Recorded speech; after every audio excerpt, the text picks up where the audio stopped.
Looks like we have a pretty full house today. Must be Monday. Good to see everyone. Earlier today, I sent a letter to all members of the Senate expressing my serious concern regarding the significant delays in confirming State Department nominees. As I made clear in the letter, these delays are undermining our national security, and they're weakening our ability to deliver for the American people. Let me just start with the numbers. At present, the State Department has more than 60 nominees with the Senate. 38 have completed all the other steps and are on the Senate floor, awaiting confirmation. Of those 38, 35 are career Foreign Service officers. Now, that number is going to keep going up as more sitting ambassadors complete their tours, more nominees come forward. By the end of the summer, we expect Egypt, Israel, Jordan, and Lebanon will all be without confirmed U.S. ambassadors. 8 nominees are awaiting confirmation for posts in African countries. And it's not just the Middle East and Africa where we've got this problem. Ambassadorships are open in Asia, in Europe, in Latin America, as nominees await confirmation. So are key issue-focused positions, like, for example, our counterterrorism coordinator. During the current Congress, only 5 nominees have been confirmed. In previous administrations, the overwhelming majority of career nominees received swift support to advance through the Senate by unanimous consent. Today, for reasons that have nothing to do with the nominees' qualifications or abilities, they are being forced to proceed through individual floor votes. Over a third of those nominees have been waiting approximately a year or more, some longer than 18 months. These nonpartisan public servants have served for decades across Republican and Democratic administrations. They represent our most skilled, our most seasoned diplomats. Their talents are the products of generations of investment by American taxpayers. To defend U.S. national security, to sustain and strengthen our alliances and partnerships around the world, to ensure that our foreign policy is advancing the interests of the American people, we need our best possible team on the field. By failing to confirm these nominees, a handful of senators are keeping our best players on the sidelines. Now, I worked in the Senate for years. So, of course, did President Biden. I respect and value its critical oversight role. It's crucial in ensuring that we have highly qualified individuals representing the United States around the world. But that's not what is happening here. No one is questioning the qualifications of these career diplomats. They're being blocked for leverage on other unrelated issues. It's irresponsible, and it's doing harm to our national security. Confirming these nominees matters. As every member of Congress knows, our ambassadors are the face of the United States in the countries where they serve, are leading advocates for and with foreign governments and citizens. We have extraordinarily dedicated and qualified career officers who are serving as chargés in these countries where the positions are left open, and I'm immensely grateful for their service. But all of them would tell you the same thing. There is a difference between a chargé and a confirmed ambassador. Foreign governments know that ambassadors carry the full weight of the President of the United States and the United States Senate. As a result, ambassadors often have greater access and influence which they can use to advance the interests of our country.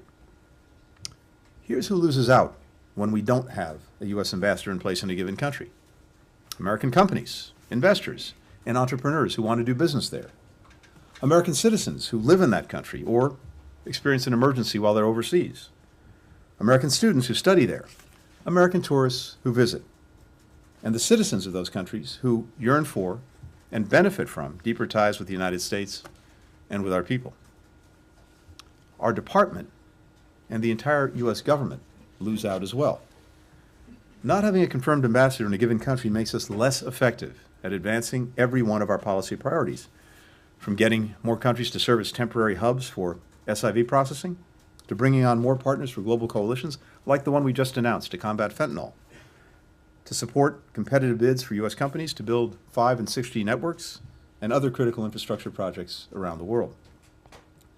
We also lose sight to the insights into countries that our ambassadors uniquely can develop through the unique relationships that they have at the highest levels of government, business, civil society. Now, Here's who benefits from failing to fill these essential positions: America's adversaries. Only our adversaries, who are constantly looking to exploit any weakness or any opening to their advantage. The refusal of the Senate to approve these career public servants also undermines the credibility of our democracy.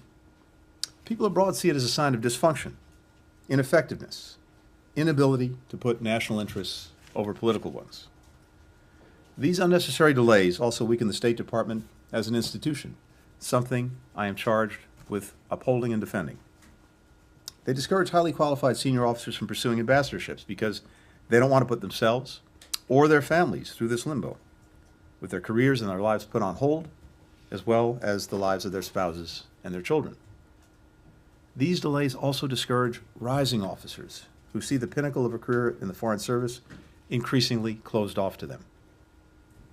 It's strange credulity that some of the members of Congress calling most loudly for outcompeting our rivals are at the same time tying our hands behind our back. We cannot and we must not let this become the new normal.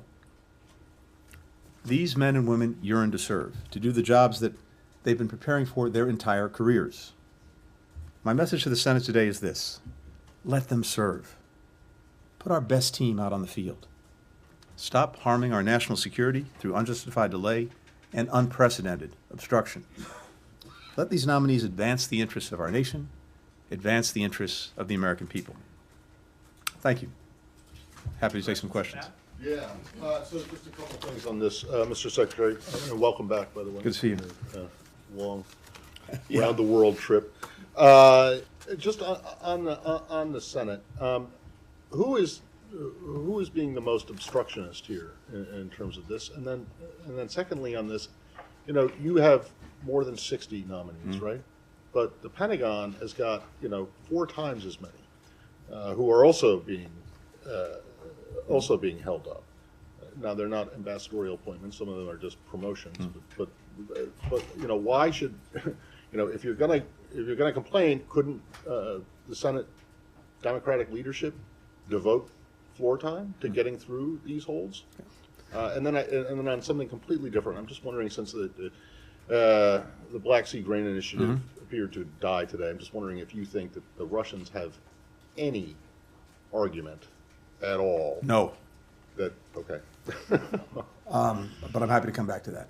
Look, first on the nominations. So Senator Paul has a blanket hold on our nominees.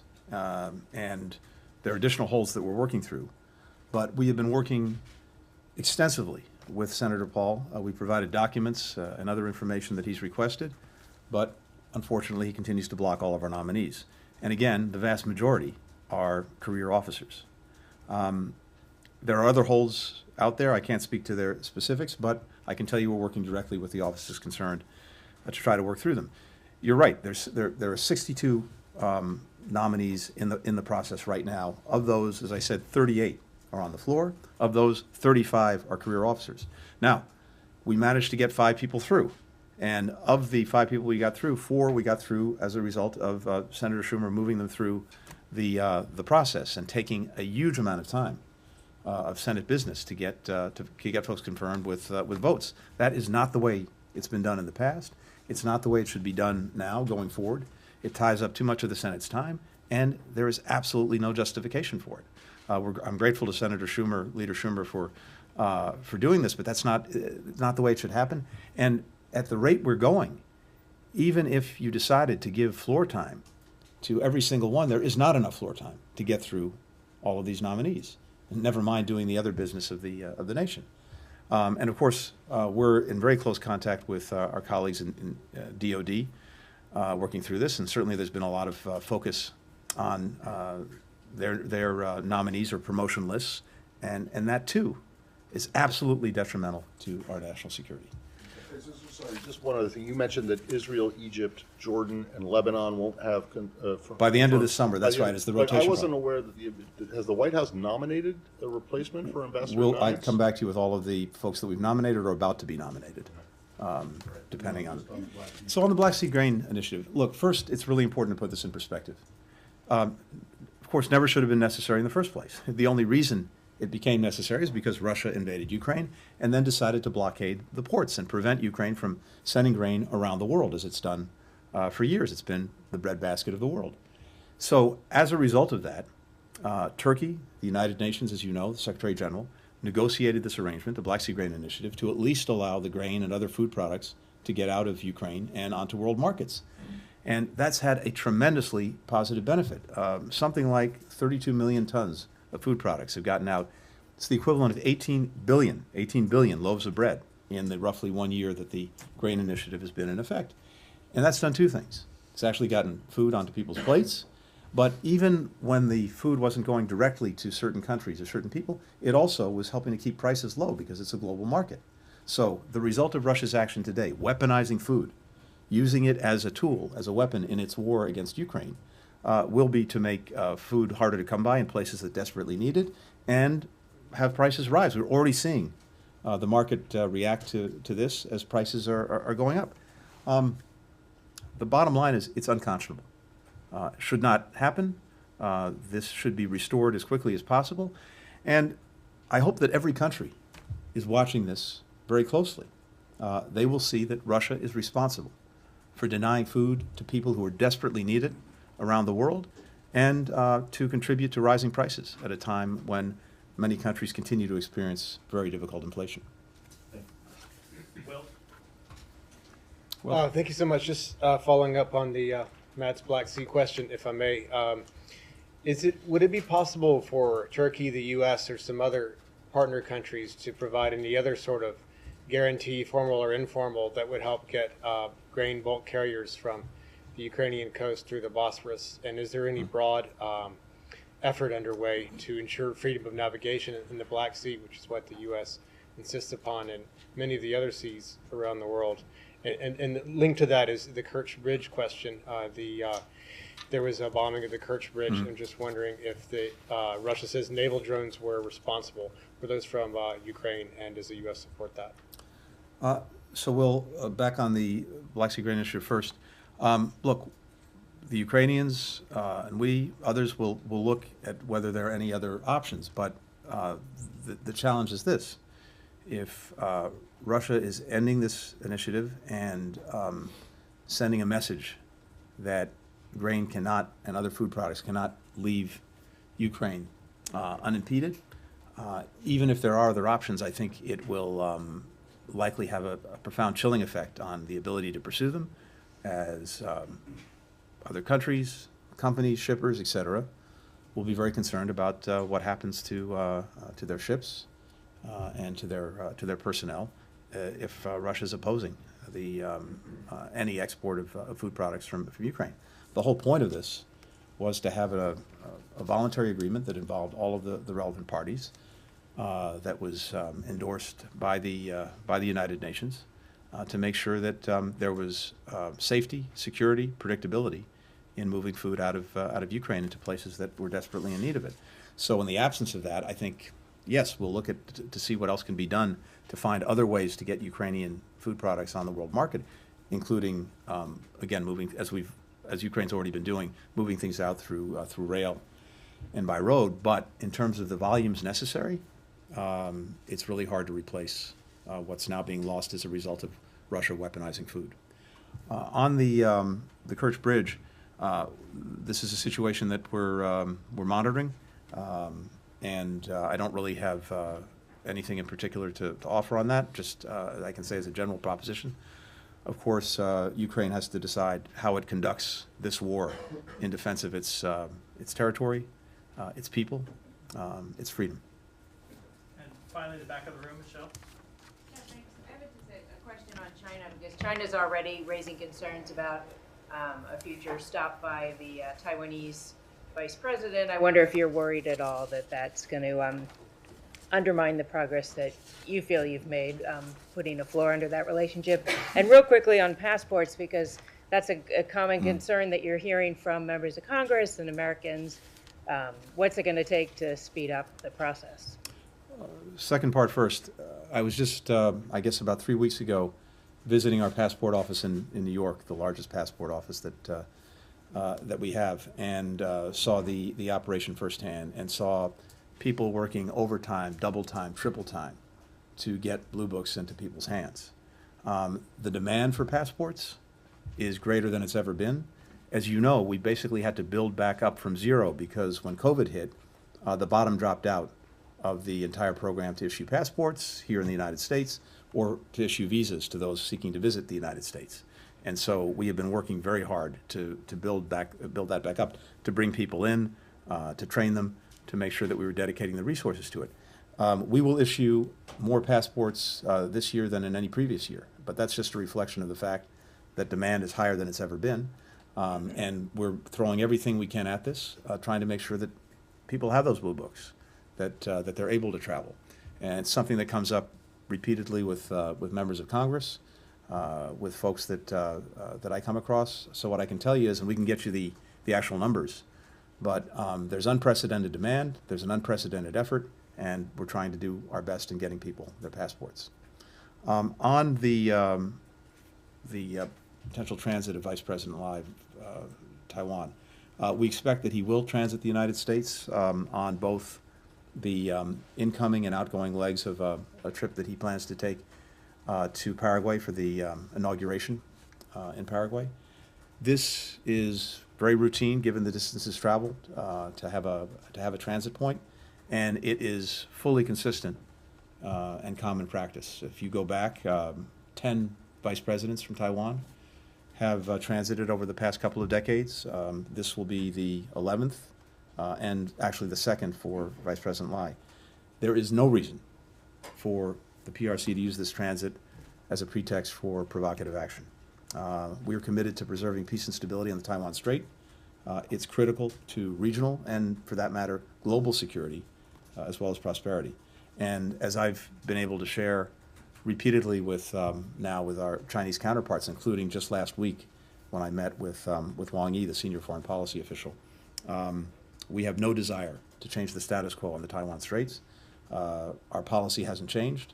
We fully expect that neither side will unilaterally change the status quo. We fully expect that everyone involved will resolve any differences peacefully. And again, this transit is fully consistent with that policy. Thank you, Mr. Secretary. Thank you. And now, the main act. Thank you. I don't know about the main act. I will do my best. Matt,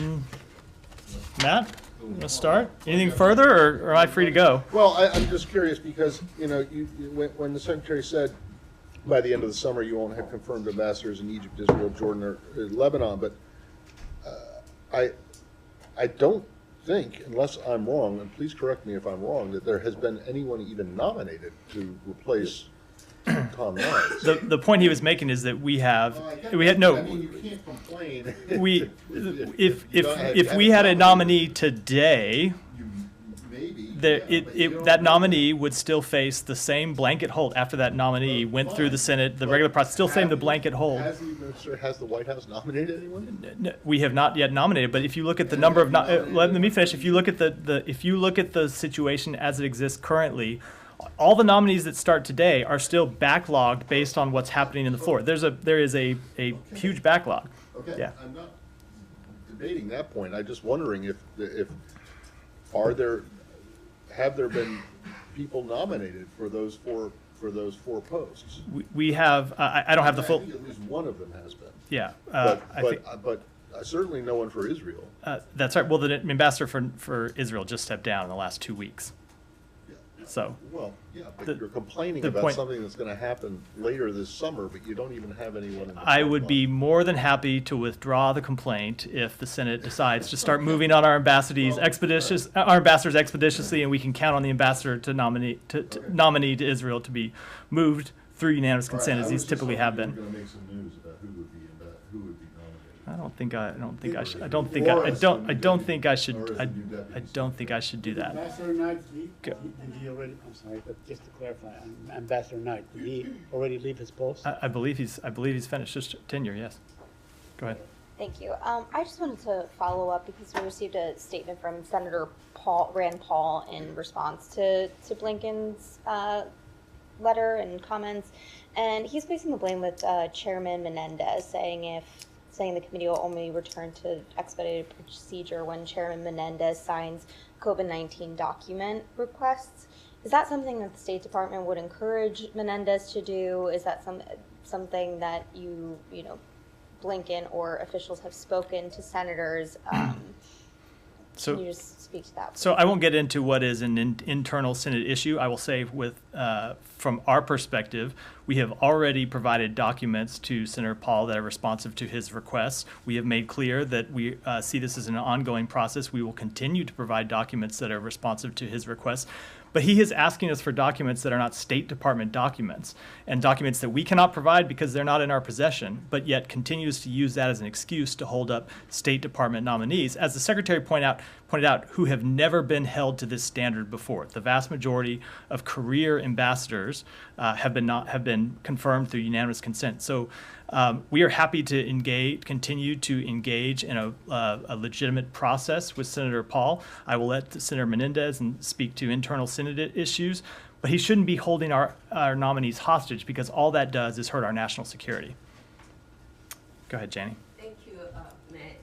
The UN Security Council failed to announce last week a statement condemning the North Korea's ballistic missile launch violations due to opposition from China and Russia. As long as China and Russia protect North Korea in the UN Security Council, North Korea will not stop its provocations. What solution does the United States have to convince China and Russia? Well, I will just say, as you pointed out, you're right. All of the members of the UN Security Council, except Russia and China, voted to condemn the DPRK's continued violation of UN Security Council resolutions, expressing concern about continued launches and calling for progress for dialogue. We hope the UN Security Council will continue to come together to address the DPRK's actions. And I will say that this is an issue that the Secretary raised in his meetings when we were in China. It's an issue we continue to raise with China, and we would hope that China and Russia would urge the DPRK to come to the table. Second question, South Korean President Yoon made a surprise visit to Ukraine and met with President Zelensky, and President Yoon promised to help Ukraine with military supplies and reconstructions. How can the U.S. evaluate this? We welcome the visit, and we welcomed the President's expression of support. We always think it's important when other foreign leaders can make the trip to Ukraine to speak firsthand with President Zelensky and other members of the Ukrainian government, to see the destruction that has been inflicted on that country by Russia. And we encourage every country in the world to join us in supporting Ukraine. Yeah. Thank you. Thank you, Matt. My first question is about Pakistan. Just had its Corps Commanders Conference held today, in which they urged Afghanistan to take care of the terrorist sanctuaries there, which are coming and doing activities in Pakistan. And this is, in 1 week, this is the second time that Pakistan military has openly told Afghanistan to take some action. Otherwise, they are going to take some action against them. Your comments about that? So I don't have any comments specifically on that, but I will say we have made very clear that we believe the Taliban has the responsibility to prevent Afghanistan from being used as a safe haven for launching terrorist attacks. Okay, and my second question is about President Modi and the UAE president had a meeting a few days ago, and they decided to do their trade of over $8 billion and change it into their local currencies.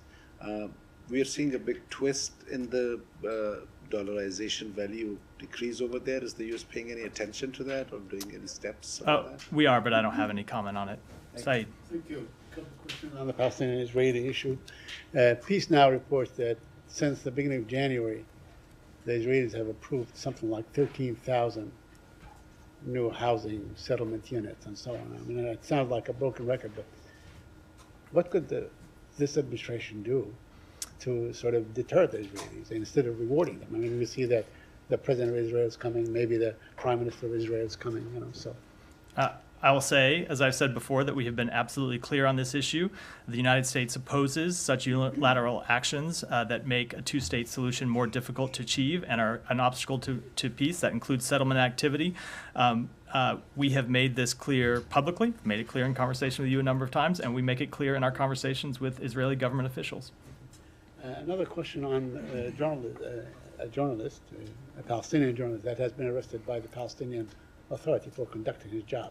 I know that the PA is, you're the benefactor of the PA in many ways. So do you have any comment on the brutality of the Palestinian Authority in terms of dealing with Palestinian journalists? I don't have any comment on this specific case. I would say that broadly speaking, the United States supports press freedom and the protection of all journalists in carrying out their work. Are you aware of the arrest of Aqil Awawdeh? I've seen the reports. Yeah. Since the president's visiting tomorrow, and it's been announced today that Prime Minister Netanyahu has been invited to come to the U.S. To meet with President Biden. You've expressed these concerns over and over. Often in response to Saeed questions, but in response to many different actions that the Israeli government has taken. You're expressing concerns about the policies of this government, but we now see an invitation being extended. We've got the president coming. I guess, what's your response to the I think a lot of people would see that and say, you're not following up these concerns with any sort of tangible actions. I would say I think that the characterization oversimplifies our relationship with this government, as is true for a number of our allies. There are things with which we agree with Israel and things with which we disagree. We make clear in all of our engagements with Israel that our commitment to their security is ironclad. At the same time, we raise concerns that we have with them. We also have priorities that we're working on with respect to the government of Israel. As you know, Secretary Blinken traveled to Saudi Arabia recently, where he pressed for normalization with Saudi Arabia. We've launched an extensive effort to deepen and broaden normalization with other countries in the region. So yes, we do have concerns with certain actions the government of Israel takes, but we have other issues in which we have shared priorities and we work together. So our relationship with them is one where we have some things we agree on and work together, and other places where we have concerns and we press them privately and publicly. One of those issues that you are in touch with them on is that Israelis getting access to the visa waiver program. There's been some reporting out of Israel. Israeli officials seem to be sort of suggesting that they're going to be able to move forward on that there might be a pilot program to see whether Palestinian Americans can travel in the same way as other Americans in Israel. Is there any update you can give us on Israel's chances of getting into that program soon? I am not going to comment on those reports or prognosticate on their chances, other than to say that we continue to be in discussions with Israel about this matter. We continue to work with them toward fulfilling the visa waiver program requirements, including extending reciprocal privileges to all U.S. citizens and nationals, including Palestinian Americans, to travel to and through Israel. It's an important issue. It's one we've been engaged with them on for some time, but I don't have an update on the status. Yeah, go ahead. Thank you. Last week, Iraq has signed a deal with Tehran that exchanged gas for oil, and this has likely violated your sanctions on Iran. Any reactions to that? I don't. We continue to monitor that issue. Okay, and one last question. This week, the Iraqi Prime Minister visited Syria and met with Bashar Assad, and also they discussed about different issues in the region. As the Syrian Bashar Assad coming back to the regional arena, do you have a clear policy towards the Kurdish issue in Syria? How do you want to resolve the Kurdish issue in Syria at this stage? Let me take that one back. Go ahead. Thank you. Turkish President Recep Tayyip Erdogan signaled that we might have to wait till October to see the Turkish parliament ratifying Sweden's accession to NATO. Based on your recent conversations that you have with the Turkish government, are you optimistic that this might move forward faster and get it done earlier, before October? I won't speak to timelines. I will say that we are optimistic that Sweden's accession into NATO will be approved. We appreciate Prime Minister Erdogan's work on this matter. President, excuse me. I knew as it came out of my mouth that it was wrong. We appreciate President Erdogan's work on this matter, but I don't have any timeline other than to say that we hope it's approved as soon as possible. Go ahead, Gita. Thanks. Do you have any updates on the work of the Office of the Special Envoy for Iran in gaining the release of the dual national Americans imprisoned in Iran? I do not. It's an issue on which that office continues to be engaged. We are working to return. We're working to secure the return of those American citizens, but I don't have any update. Has the needle moved at all since last? I just don't have any update other than to say it continues to be an important priority for us. Okay. Again, in Iran now, the police or the government has started a new crackdown for hijab since the anniversary of Mahsa Amini's death is approaching. Any comments on that? I will say that we are concerned by the reports that Iran's so-called morality police are cracking down to enforce mandatory hijab. It seems the regime has learned nothing from the recent protests, and we believe that women and girls everywhere should be allowed to wear what they want. Yeah, go ahead. Yeah. Thank you. Kosovo Prime Minister Albin Kurti has stated that Kosovo police is the extension of the KLA, which, you know, was the militia during the war in the 90s. So if the Kosovo police, President of Serbia told me in the interview for the Republic today, I'm quoting, he said, if the Kosovo police is the successor of the KLA, then the legal fact is the KLA and all the groups that emerge from it are prohibited by the UN Resolution 1244. He said that he's going to talk about this with the NATO Secretary General this week in Brussels. My question, do you support Albin Kurti's rhetoric that Kosovo police is the extension of the KLA? Let me take that one back and get you an answer. Okay, can I ask another? Go ahead. Go follow.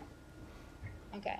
I'll come to you next. Go ahead. So the other thing related to the situation in the north of Kosovo. So President of Serbia said that since the beginning of this year, I'm quoting him, 7 Serbs have been wounded in attacks by the Albanians. And he said these often involved official Albanian figures like police officers or members of Kosovo security forces. And he said no legal proceedings are being conducted against those responsible for targeting Serbian population in the north. So, and he said that NATO must put an end to all these provocations. So are you, as the United States, are going to address the arrest of Serbian population in the north of Kosovo? I will say, I will reiterate what we said before, which is that we urge both sides to take steps to de-escalate and return to the EU-facilitated dialogue. Go ahead. Thanks, Matt. 2 quick questions regarding China. What is President Biden's response to holding China accountable for their organ harvesting, forced sterilization, labor, and abortion of Muslim Uyghurs in Chinese internment camps, as well as Christian persecution, not only in China, but internationally? And then follow up on I will say we have been very clear that we oppose the treatment of Uyghurs in China and have taken steps already, a number of steps to hold China accountable for those actions. Okay, about Christian persecution? And the same. Go ahead. Okay, and then what is President Biden's response to U.S. national security concerns with Chinese companies owning American farmland and businesses? Let me take that one back. Yeah, go ahead. Has China provided an explanation for Foreign Minister Qin Gong's absence? They've said that he is dealing with health issues. Secretary Blinken met at the end of last week with Wang Yi, another one of his counterparts, and expressed his best wishes to see him soon. And then on a different topic, did the precedent set by the department in the Afghan descent cable, giving that to the House Foreign Affairs Committee, set or like change the way or allow Senator Rand Paul to make demands that he's making? I certainly don't believe so. We saw that as an extraordinary accommodation that we made to the Congress in a very special circumstance. As you know, we allowed members of Congress to come here and read that cable behind closed doors. We see that as a very different issue than the demands that Senator Paul is making. And again, I would just reiterate, Senator Paul can make legitimate requests of the State Department, of others in the administration. What we object to is him holding hostage nominees who are career Foreign Service officers who have served in Republican and Democratic administrations alike. Many of them have been nominated to and confirmed for ambassadorships under Republican presidents, including the previous administration. Holding those nominees up for issues that have nothing to do with their qualifications and hurting our national security process, our national security in the process. That's what we object to. Shannon.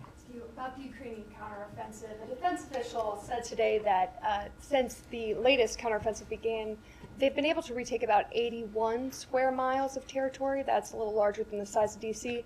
Now compare that to the 4,600 square miles that Ukraine was able to take during the first counteroffensive. Does the U.S. and its allies see that as a significant step forward for Ukraine, or does the strategy here need to be revised? I will say, as I've said consistently since the beginning of this counteroffensive, that from this podium, I'm not going to pass judgment on the progress or provide kind of minute-by-minute updates on what is ultimately a military matter that doesn't even involve our own military. I will say from our perspective, obviously the Russians have had time to dig in, to fortify, to put landmines all over the Ukrainian countryside. And so I know that the Ukrainians expected that this would be a difficult process. We expected that it would be a difficult process. I think the important thing is that the Ukrainians have everything they need to conduct this counteroffensive. They have yet to commit all of the military units that they have available to them, including some units that were trained by NATO forces over the past year.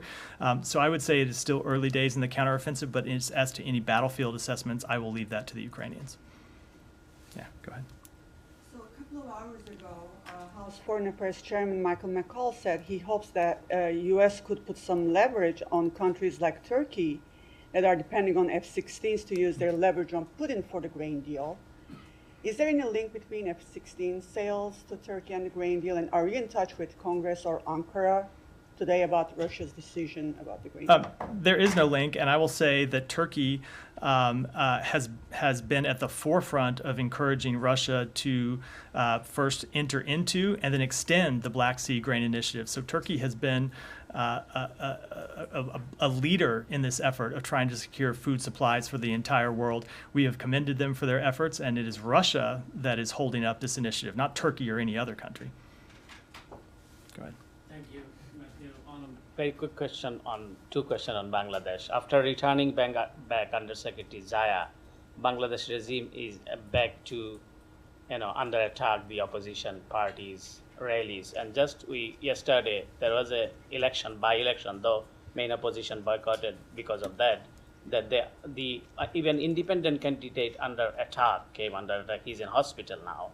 So and less than 10% vote casted. And so how could you believe that Prime Minister Hasina will ensure free, fair election, as 2014 and 2018 election was not free, fair, and still the by-election is not free and fair, and candidates like under attack. So what is your position on that? Are you following this? I would say that this type of political violence has no place in democratic elections. We encourage the government of Bangladesh to investigate any reports of violence thoroughly, transparently, and impartially, and to hold the perpetrators of violence to account. And I would say that, as we have said before, that we would expect the government of Bangladesh to hold free and fair elections, and we continue to monitor it closely. Yeah, just Wednesday night in New York, one of the opposition activists protest in front of the ruling visiting Awami League Party MP, and just after a few hours, his family got under attack back home in Bangladesh. His brother and his mother and the family members. And the government ruling party voted in live Facebook that they are attacking who is raising boys outside the country, they are attacking their home. So it was under live. So if someone is talking from US or protesting or arguing with the government party, and they are not safe in their home country. So what is your views on that? I would just say again that type of violence that you mentioned has no place in democratic elections. Follow up on Bangladesh, Matt. let me go. A couple of questions. I wondered if you could say anything about the meeting the Secretary had today with the CEOs of Intel, Qualcomm, and NVIDIA, and how much this department sort of looks to the private sector to, in terms of feedback on policy towards China, particularly restrictions on semiconductors. Yeah, I would say the Secretary looked at that meeting as an opportunity to do two things. Number one, to share his perspective on the industry and on supply chain issues, especially after his recent visit to China. And number two, to hear directly from those companies about how they see supply chain issues, about how they see doing business in China.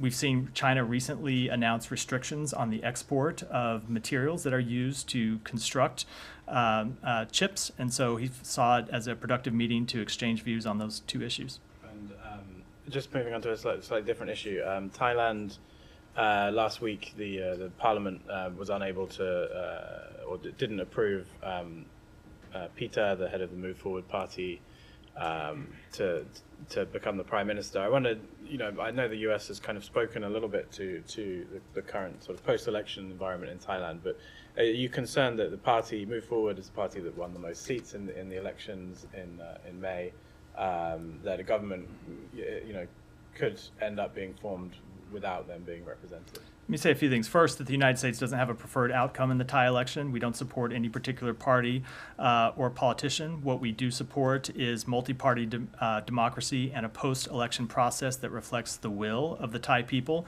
and supports a democratic and prosperous future for Thailand. We are very closely watching the post-election developments. That includes the recent developments in the legal system, which are of concern. We believe this moment is an opportunity for Thailand to demonstrate its commitment to democracy. And, you mentioned the developments in the legal system that are of concern. I wonder if you could say a little bit more clearly if Mr. Pita is disqualified from taking office, or if the party is dissolved. Does that represent a red line for the U.S.? I don't want to speculate about how we might react to events that have not yet occurred. I will say that we are watching it closely, and the recent developments are of concern to us. Michelle, why don't you go ahead and close this out? The U.S. has attended a meeting in Qatar on Lebanon today, and the meeting included Saudi Arabia, Egypt, France, and Qatar. Do you have any readout for the meeting? We have a statement that is either gone out while I was at the podium or will be going out shortly on this meeting. What I will say is that the 5 countries underscored our commitment to Lebanon's sovereignty and independence. We noted with concern, however, that nearly 9 months after the end of the president's term, Lebanon's political leaders have yet to elect a successor. We also underscored the desperate need for judicial reform and implementation of the rule of law, especially in regard to the 2020 Port of Beirut explosion investigation. And we'll have more details in the statement that comes out soon. Does the U.S. support the elections of the Lebanese Armed Forces commander as a president? We do not take positions on elections. Thank you. Thank you.